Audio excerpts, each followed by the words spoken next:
India की ओइना Covishield vaccine कापख्रबा मतुंगदा ई हाथाबा अमदे ई फमजिनबगी केस कुनगा तरुक थेंगनरे लाइबाक असिगी ओइना कोविड वैक्सीन कोविशील्ड कापख्रबा मतुंगदा ई हाथाबा अमसुंग ई फमजिनबगी केस कुनगा तरुक थेंगनरे हाइना हेल्थ मिनिस्ट्री ना ngasi फोंगदोखरे इंडिया टुडे की रिपोर्ट मतुंगिना AEFI adverse event following immunisation committee ना हाइखिबदा यामना सीरियस ओइबा केस 400 की मनुंगदा चामरीगा मौद्रा निपान स्टडी तौबदा केस कुनगा तरुकते ई हाथाबा अमदे ई फमजिनबगी थवोंगसिंग थेंगनै मासिना मरम ओइरगा सिंगलीदा चेलिबा ईगी इसेलदा ब्लॉक तौरकपगे ओइथोकपा लै असिगुंबा केस असे मसिंग असी यामदे अदुबु वैक्सीनेशन तौख्रबा मतुंगदा ई हाथाबा हाइबसे यामना खुदोंग थिनिंगाई ओइ पैनेल असिना मखाताना हाइरिबना एस्ट्राजेनेका ऑक्सफोर्ड यूनिवर्सिटी की कोविड-19 वैक्सीन कोविशील्ड असी कापख्रबा मतुंगदा ई फमजिनबगी इशू असिगा मरी लैनना स्टडी चथबदा मिलियन डोज अमा कापदा असिगुंबा केस असे 0.61 दगे ताथना थेंगनै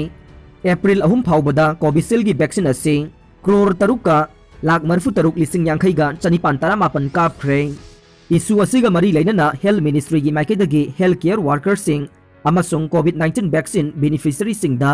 पुंगिंग थोगलदुना वैक्सीन कापख्रबा नुमित कुन्नीगी मतुंगदा असिगुंबा चिंगननिंगाई ओइबा ई हाथाबा नत्रगा ई फमजिनबगे सिम्टोम सिंग लाकपा तारबदे सेक्शन लैनबा एडवाइजरी अमा इशू तौख्रे एडवाइजरी असी मरुओइना सेरम इंस्टीट्यूट ऑफ इंडिया की कोविशील्ड कापखिबा मियोई सिंग अदुदने असिगुंबा सिम्टोम सिंग असी थेंगनबा तारबदे वैक्सीन बेनिफिशियरी सिंगना मखोइना वैक्सीन कापखिबा हेल्थ फैसिलिटी सिंग अदुदा रिपोर्ट तौनबा खंगल्ले मासिगी मरुओइबा सिम्टोम सिंग अदुदे सोर होनबा वाबा थबाक नाबा हक्सांगी कयात सिंग नाबा फाउरकपा उनसादा खामदेकपा नत्रगा ngakसम ngang पिकना मरम कया लैबा पुक्ता नाबा कोक चिकपा ओबा मिट उदबा नत्रगा मिट नाबा नत्रगा मसेंग मरांग उबा मेंटल स्टेटस ता होंबा लाकपा सममनबा फाउरकपा नत्रगा ज्ञान मांगलकपा याय मसिगा लोइनना ईगी इसेलदा चांग नाइदबा ईगी इसेलदा थिंगबा पिरकपा लंग्स की सिंगलीदसु ई फमजिलकपा ब्रेन स्टॉक तौबा किडनी नत्रगा खोंग अमसुंग हक्सांगी थिबोंग थिरिलदा अकाइबा पिरकपा याय इंडिया की ओइनदे सिंगलीदा ई फमजिनबगी केस असी मसिंग यामदे मरक असिदा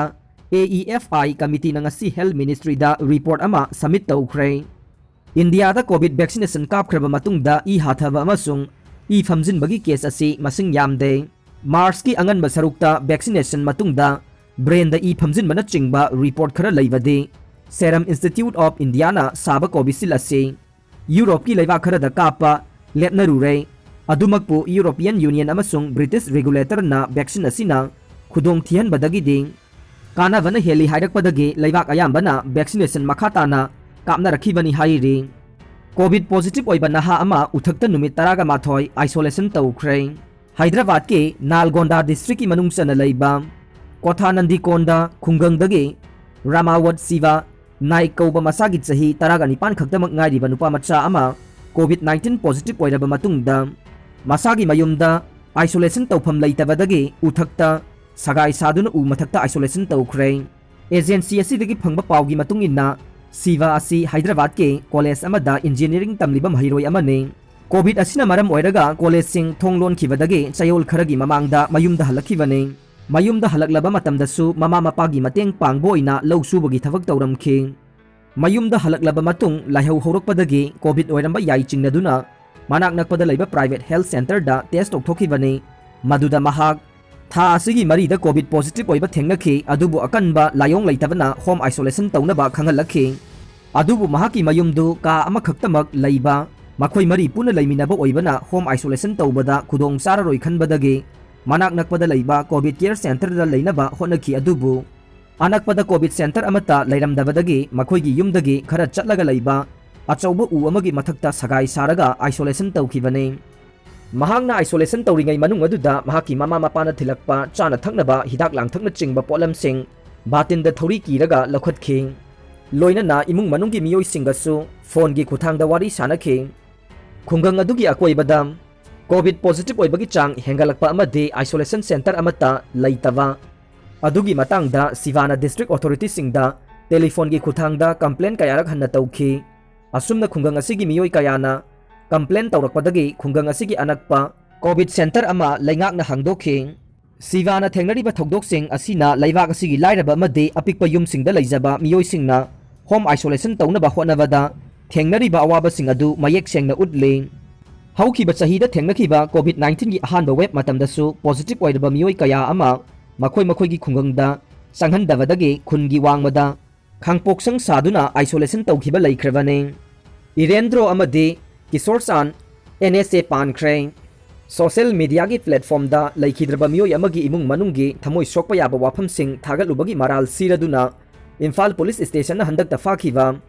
एल इरेंद्रो अमसुंग वांगखेमचा वांगथोय एलाइस किशोरसान चही निफुगा माथोय ngasi chief judicial magistrate Imphal West ना लुपा लिसिंग यांखै यांखै गी PR bonda बेल पिख्रबा मतुंगदा मरी लेनबो अथॉरिटी ना नेशनल सिक्योरिटी एक्ट NSA गी मखादा अमुखना फाजिनख्रे हाइना थाजाबा याबा मफमदगी फंगबा पाव अमना हाइरे मै कापदा सेनबा मियोय फारे लमलाई पुलिस स्टेशन ना कोनबा नोंमाइजिंग सिंगी Mahadev लाइसंग मयादा ngarang thokiba khana chainabagi thokdoka mari leinana nongmaina kapada chenaba miyoy ama ngasi numidang pung 9 ga makhairom taba matamda fagat khre hairi faraba miyoy adugi mamingna mongjam poirei henba chahi nifuga humdoine mahak lamlai police station gi manung chanba yaurabung khuldagi ne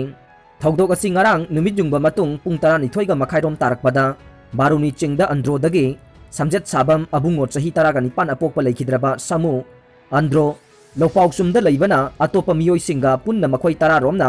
मना मसिंग हेकपा लाखिंग मखोयना बारुनी चिंगी महादेव लाइसंग मयादा फाउदुना लाकपदा मफम अदुदा लैरंबा मियोय खरना यु यावरकपरा हंगबदा मखोयना यावदे हाइरुबदगी करेम कथाइनरक्तुना साउना ngang saknaki